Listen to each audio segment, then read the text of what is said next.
ہوتی ہے اللہ تعالیٰ کے پاک اور بابرکت نام سے کہ جو بہت مہربان اور نہایت رحم کرنے والا ہے۔ آج کی بات پروگرام میں میں ہوں طارق امین خالد ایڈوکیٹ۔ آج کی بات بہت ہی تکلیف دہ ہے، بہت ہی اندوناک ہے، بہت ہی شرمناک ہے، اور الفاظ جو ہے وہ نہتے فلسطینیوں کے خون سے کے چھینٹوں سے اٹے ہوئے ہیں، زخموں سے بھرے ہوئے ہیں۔ مجھے سمجھ نہیں لگتی کہ بات کہاں سے شروع کروں، اس لیے کہ حالات فلسطین میں اس جگہ پر پہنچ گئے ہیں کہ جہاں الفاظ ختم ہو جاتے ہیں اور مزاحمت ہی رہ جاتی ہے۔ آپ اندازہ کریں نا کہ رمضان المبارک کا مقدس اور مبارک مہینہ چل رہا ہے۔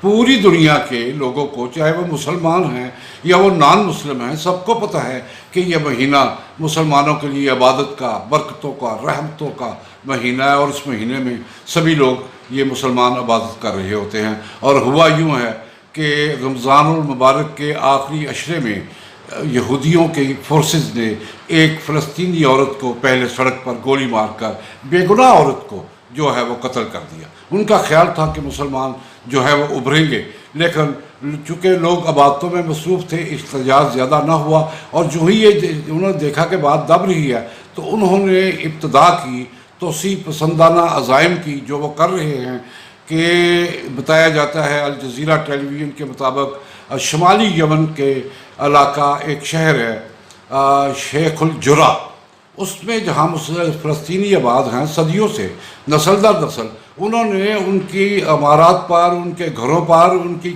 کمرشل عمارتوں پر قبضہ کرنے کے لیے مہم شروع کر دی، اور مسلح ہو کر آئے اور پروگرام کے مطابق آئے۔ جب فلسطینیوں نے ان کی مزاحمت کی تو اس کے بعد جنگ شروع کی۔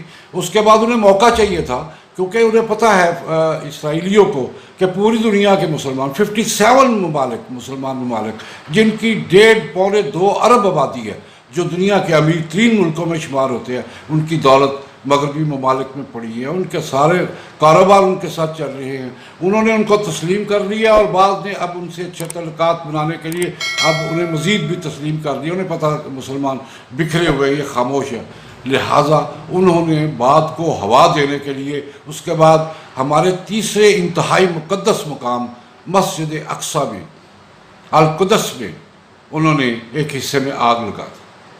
آگ کے شعلے بھڑکنے شروع ہوئے، مسلمان نمازیوں پر گولیاں چلی، اور اس مسجد میں رپورٹوں کے مطابق 4 یا 5 مسلمان فلسطینی جو ہے نمازی وہ شہید ہوئے، اور 300 کے قریب زخمی ہوئے۔ اس کے بعد کیا کیا یہودیوں نے کہ دیواریں گریا جو ان کے پاس ادھر ان کے حصے میں آتی ہے، وہاں کھڑے ہو کر کہکے لگانے شروع کر دیے، پرچم اپنے بلند کرنے شروع کر دیے۔ میں ابابیلوں کے رب کے حضور میں التجا کرتا ہوں کہ اے پروردگار عالم، مسلمانوں کی مدد فرما، اور ان توسیع پسندانہ عزائم رکھنے والوں یہودیوں کو نیست و نابود کرتے۔ لیکن میری دعا سے کیا ہوتا ہے، آپ کے احتجاج سے کیا ہوتا ہے، ٹویٹر پروگرام سے کیا ہوتا ہے، اور میرے اس پروگرام سے کیا ہوتا ہے؟ کچھ بھی نہیں ہوتا۔ یہ کرنے والی بات ہے ان لوگوں کی جو اس ملک پر حکمران ہیں، اور یہ کرنے والی بات ہے وہ OIC کی اور اسلامی رابطہ کونسل کی اور مسلمان ممالک کی، کہ وہ دیکھیں کہ فلسطین میں کس طرح یہ ظلم اور تشدد ہو رہا ہے اور کس طرح انہیں مارا جا رہا ہے۔ لیکن بات یہی ختم نہیں ہو رہی۔ آپ دیکھیں نا، جب انہوں نے آگ لگائی تو اس کے بعد انہوں نے ایک قسم کا جنگ کا آغاز کر دیا، اور اسرائیلی فضائیہ جو ہے وہ مسلمانوں کے شہری علاقوں پر بمباری کر رہی ہے۔ نہ ان سے پولیس کے ہیڈ کوارٹر محفوظ ہے، نہ مساجد موجود ہے، نہ دکانیں محفوظ ہے، نہ رفاہی ادارے موجود ہیں، اور مسلمان وہاں پر قتل و غارت کا شکار ہو رہے ہیں۔ سڑکوں پر خون بکھرا ہوا ہے، زخمی لوگ پڑے ہوئے ہیں، اور تازہ ترین اطلاعات کے مطابق جو ہے یہ ابھی تک 40 کے قریب فلسطینی، نہتے فلسطینی، جن میں بچے بھی ہیں، عورتیں بھی ہیں، بوڑھے بھی ہیں، وہ سب بیچارے شہید ہو رہے ہیں اور زخمی ہو رہے ہیں۔ ہسپتالوں کے ہسپتال بھر چکے ہیں، ادویات کا قحط پڑ چکا ہے، ڈاکٹر اتنے موجود نہیں ہیں۔ ایمرجنسی کی صورتحال یہ ہے کہ جنگ کا عالم ہے، ہر طرف آہ و پکار ہے، لیکن کوئی مسلمان ملک بولنے والا نہیں ہے۔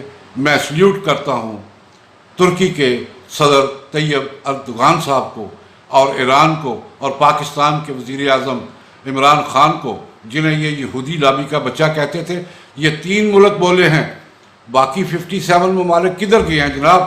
کیا کسی نے کوئی بات کی ہے؟ اور میں سلیوٹ کرتا ہوں عیسائیوں کے پوپ کو کہ جنہوں نے اپنے ایک بیان میں یہ کہا ہے کہ یہ مسجد عبادت کی جگہ ہے، یہ دعاؤں کی جگہ ہے، یہاں پر جنگ و جدل نہیں ہونا چاہیے۔ لیکن ہمارے ائمہ کرام کہاں ہیں؟ ہمارے وہ بڑے بڑے پیٹوں والے اور بڑی بڑی داڑھیوں والے مولوی صاحبان کہاں ہیں جو کھا بھی رہے ہیں، پی بھی رہے ہیں، اور انہوں نے ایک لفظ جو ہے یہ فلسطینیوں کے حق میں نہیں بولا؟ یہ ظلم ہے، اور اس کے زیادہ ظلم کیا ہو سکتا ہے؟ میں صدر طیب اردگان صاحب کی تقریر پڑھ رہا تھا، اور بڑی خوبصورت باتیں کی انہوں نے۔